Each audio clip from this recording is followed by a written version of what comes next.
Hey there, everybody. Welcome to our new edition of Big Brother 23 Live Feed Spoilers.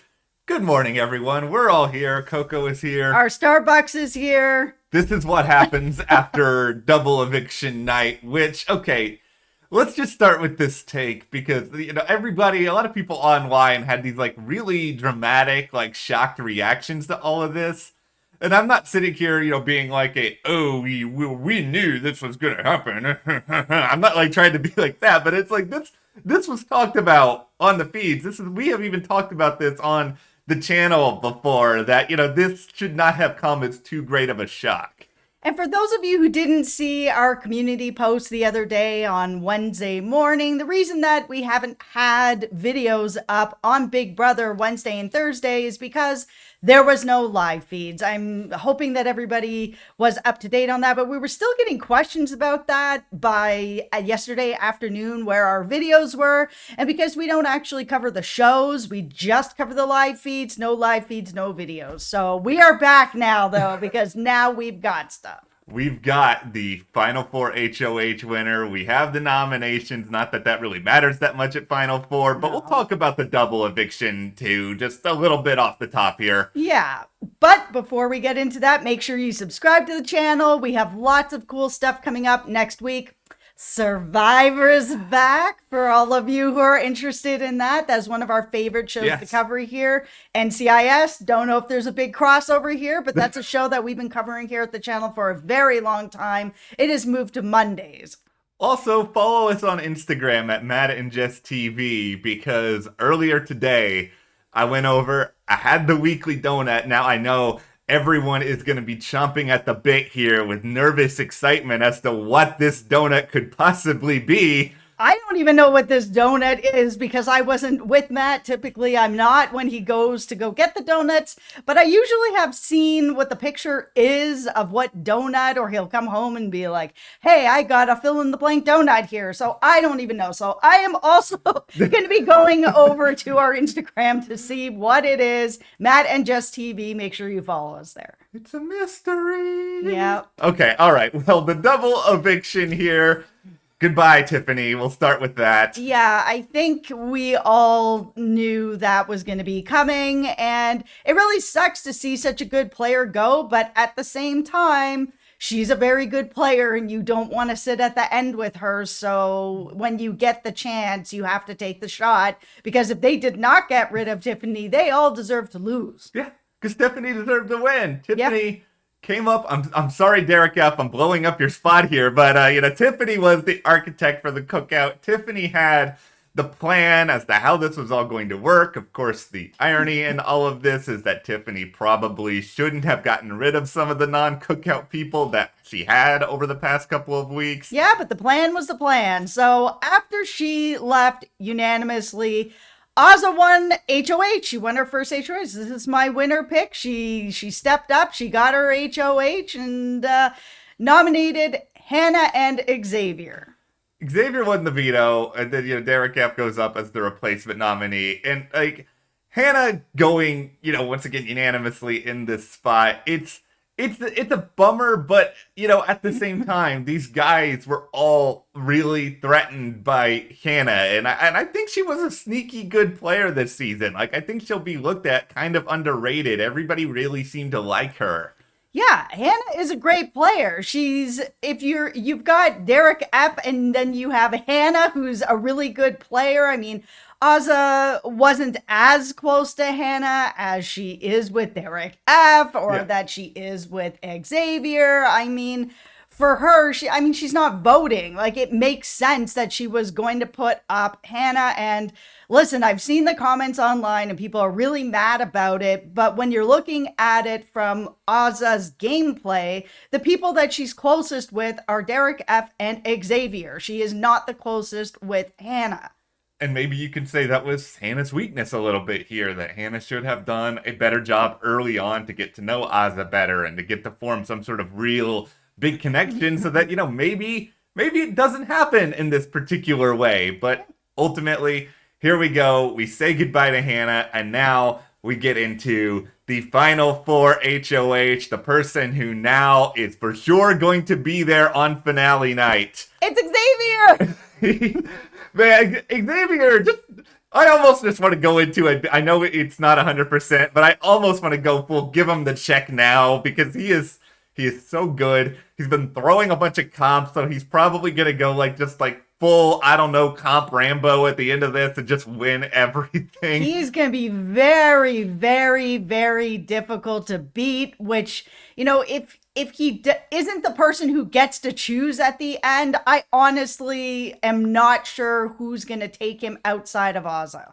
And nobody should take him, and I know Ozza probably will, because Ozza, Ozza's thinking with their heart here, but he's so threatening, he's so charismatic, he's so good in comps, he's got such a great resume. I mean, yeah, Tiffany was sort of the architect for the cookout, but I think Xavier just did a wonderful job of just going with the flow and building bonds both in the cookout and without the cookout and planning ahead. He is just so almost unbeatable at this point. His social game is just a 10 out of 10. It really is. He's done great jury management. He's all around likable. He has participated in the cookout. There's no reason to not give him that check. So whoever takes him to the end, I hope you enjoy second place. Yeah, because you maybe you get a vote. Maybe that'll be your claim to fame. You get one vote versus Xavier. Maybe. But the nominations, they happened in the period of time that the feeds were down because everything was pre-taped. I'm guessing it's because we have a show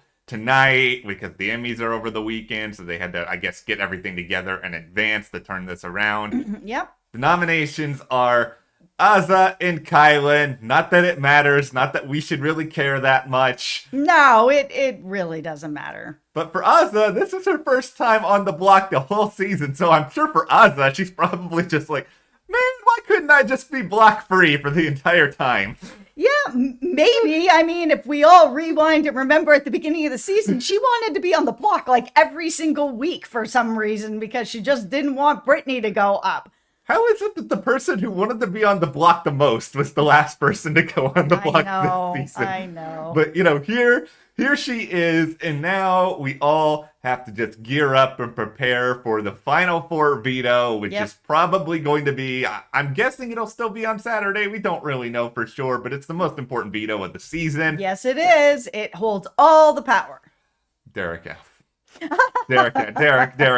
Okay. Oh, man, I have a sip of coffee. You have it, okay, because we've already established that Derek has gone full clown car, so we don't even need to regurgitate that at this point, because he is worried now about Ozza not wanting to take him, and a lot of it is because of him just openly talking about various deals he has, and and even hesitating about the idea of who he would get rid of if he won the final four veto. It's just Derek.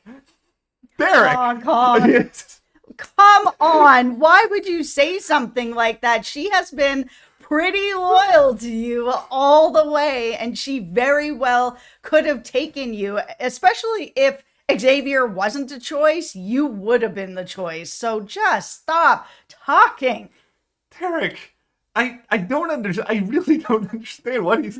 I don't know if he just. I don't understand what's going on here. I honestly don't. I mean, even if you go into this game and you do not know how to play this game, which is fine. I'm fine to watch people who are brought in who don't know how to play, who pick it up along the way, but you do usually pick it up along the way. You don't be in the house for 3 months and you can't figure out that maybe at the final four here, you don't tell the person that you've been kind of riding along with that you might not take them. It's so bad. It is so ridiculous. It's possible Ozza still takes him to final three or whatever else, but you just don't run the risk of any of this sort of stuff.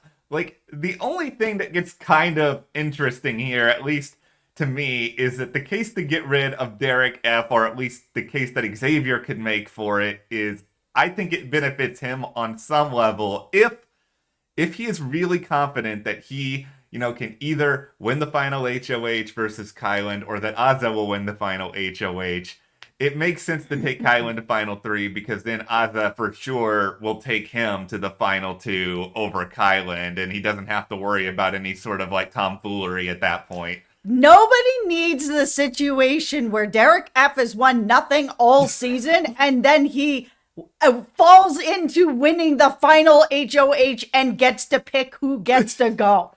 It's going to be something. That can't be anything that ends up happening. So for me, I would actually probably get rid of Derek F.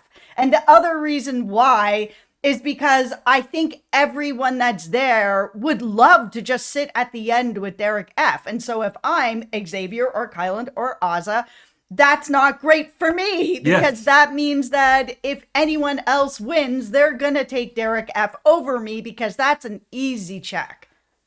Xavier, anyone else in the house right now, you got to go a little bit Fred VanVleet here. You got to follow my guy and just bet on yourself. Realize, okay, you know what? I can win this final HOH. I'm running the risk of going up there with Kyland. It's fine. I can't have, I'm not Derek F. You're not watching, but just you're entertaining. I'm not enjoying bashing you repeatedly over these final days of the season, but you stink at the game. You're dead weight at the end of the season. Everyone is going to want to take you. No, everyone is going to want to take you. And if you don't want to take Derek F, then I do not know what you are doing. Like that, like I said, easy check, easy win, get the money, go home. Like that is why for me, if I was playing, yes, it is a risk. I would never play, but I would get rid of the person that I think everybody else would take to the end because now you gotta take me, or at least I'm an option. That's right. That's right. So, like, it's just a situation here where I would, if I was in the house and I won the Final Four veto, I mean, I would think about it just because, Kyland is a competition threat and all of that. The other case to get rid of Derek F, and this is a very stupid case, but I'm going to make it anyway. No offense to you either, Azza, but the idea of an Azza Derek F Final 2 is terrifying to me, and I am going to be very, very upset if we have, like, a Tiffany, a Kyland, and Xavier, like, 3 people who are immensely deserving, Hannah as well, and then we get Derek F and Azza as the Final 2. Azza's my winner. Okay, yes, you can be happy about it because you will have the bragging rights. I'm just kidding. You guys know where I stand on that. The preseason, look at the packages, pick your winner. I think this will be maybe the last season we're going to do something like that. I'd like to see how people are playing before I'm making a winner pick going forward. I felt decent about my winner picking Claire for a while until I started to be like, oh, Claire's just doing whatever Tiffany wants. Okay, this is not great either. No. Okay, the last thing this is a little bee in the bonnet here. Can we not do What the Bleep anymore as a competition? Oh no! Listen. See yourself out. Okay. I love that competition. Listen. It is so funny. It is funny, but it also just feels to me like you're just pulling an answer out of your butt because it's like, who remembers this stuff? Nobody remembers. Yes, it's a little bit random, but it is so funny. Okay. I love it. Please keep that forever, CBS. I know that you are watching. Allison Grodner, Chris Roach, you guys are watching this video. Listen. How do you keep What the Bleep and you don't have hide and go veto? Like, this is the hill you guys are dying on. Sometimes you gotta switch it up. You can't just have the same competitions. Listen, I know we all love hide and go veto. We love the slip and slide. We love, OTEV. There's the ones that we all love and expect every season, but you gotta switch it up. Or else then expect the unexpected is just like, I know what competition's coming next. Next it's Zingbot. Next it's this. Next it's that. I'm fine. It's all right. Where's the slip and slide, by the way? We didn't have that either. Now I'm even more upset that we had. And I'm not complaining. It is my favorite, but I also got What the Bleep. Here's what I would hope for everybody out there. Find someone who loves you as much as CBS loves the What the Bleep veto and /HOH competition, because they just make this. I don't know. I may be dying alone on this island, but okay, whatever. I might be dying alone on my island. I just always get a laugh out of it. I think that whoever is behind the What the Bleep funnies is just doing a great job. If I had to guess, it would probably be Chris Roach. Okay, well, for those of you who don't know, he is absolutely hilarious. He's so funny, and he's made a lot of films out there. Yeah. I'm sure you guys have seen or heard of like Fantasy Island or Truth or Dare. He does a lot of horror stuff, but he is so funny. Chris, it's not an offense to you. It's just what the bleep on what the bleep. Okay, all right, I'll get off this. But okay, well, what do you guys want to see happen from here? I'm telling him. Oh boy, oh great. Well, I'm gonna go be in trouble and then subscribe to the channel, give us a like, and we'll see you here next time.